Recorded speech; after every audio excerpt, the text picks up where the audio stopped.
Commençons par un extrait de 2001 de Stanley Kubrick.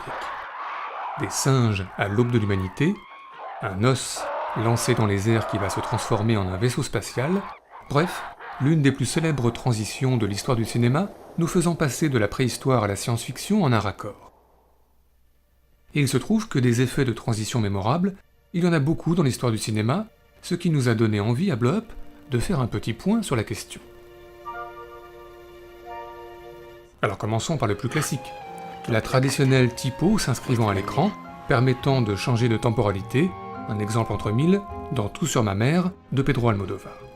Sinon, le volet, pour passer d'un espace-temps à un autre, est une transition fréquemment utilisée, par exemple par Brian De Palma dans Le Dahlia noir. Mais quoi d'autre ? Eh bien, le retour au passé se fait souvent au cinéma, comme ici dans Little Big Man d'Arthur Penn, par un fondu enchaîné. Ou encore, dans Sunset Boulevard de Billy Wilder, par un passage au flou. Ou encore, dans Le Bonjour Tristesse d'Otto Preminger, par un passage du noir et blanc à la couleur. Sinon, un simple mouvement de caméra, comme dans Highlander par exemple, permet également de passer d'un présent ici à un passé là-bas. Quoi d'autre ? Eh bien la rime. Fritz Lang, dans Fury, en proposait une célèbre, les commérages des villageoises qui laissent la place à des poules qui caquettent. Un type de transition que reprend d'ailleurs Peter Weir dans Le Cercle des poètes disparus. Enfin une autre rime plutôt discrète que nous aimons bien dans La haine de Mathieu Kassovitz, un danseur de hip-hop, et bientôt sur la bande-son, une sirène de police.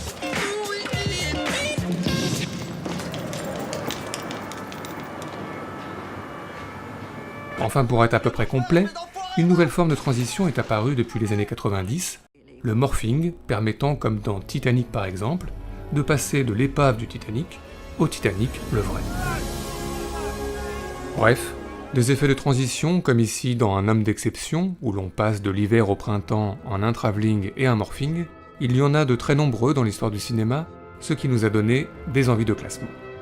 C'est donc parti pour un petit top 5 subjectif des plus belles transitions de notre histoire du cinéma.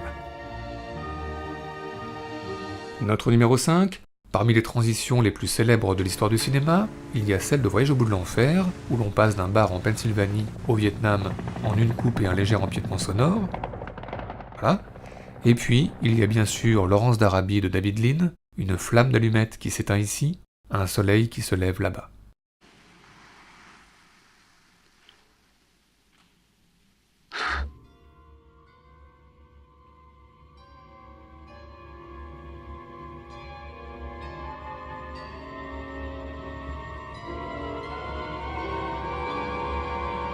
Notre numéro 4, Steven Spielberg est passé maître dans l'art de la transition.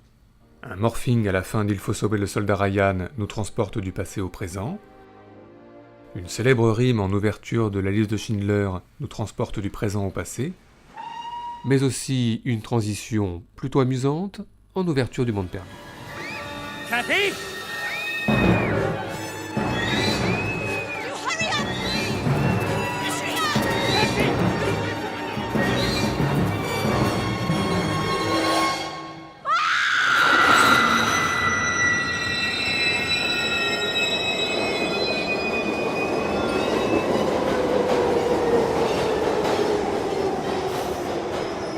Notre numéro 3, les transitions au cinéma se jouent également au niveau sonore.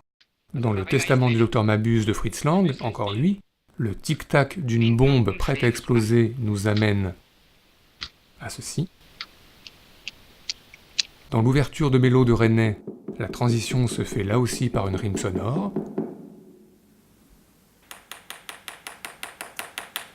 Mais notre préféré se trouve dans Amadeus de Milos Forman. Mozart se fait passer un savon par sa logeuse, ce qui lui donne quelques idées. Oh, you monster! No one exists but you, do they? You and your music. I warned her.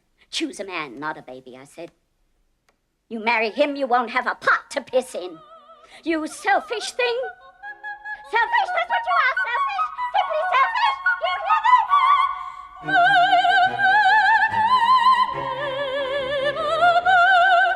Notre numéro 2, La saga Star Wars est célèbre pour ses innombrables volets de transition, que ce soit dans les années 70 ou dans les années 2000.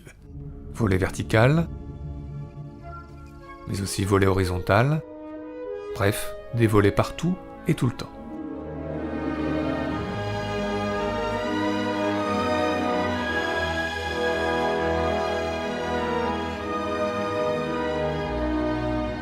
Enfin notre numéro 1, certes nous le citons souvent, mais comment ne pas terminer ce top 5 par Le Parrain 2 ?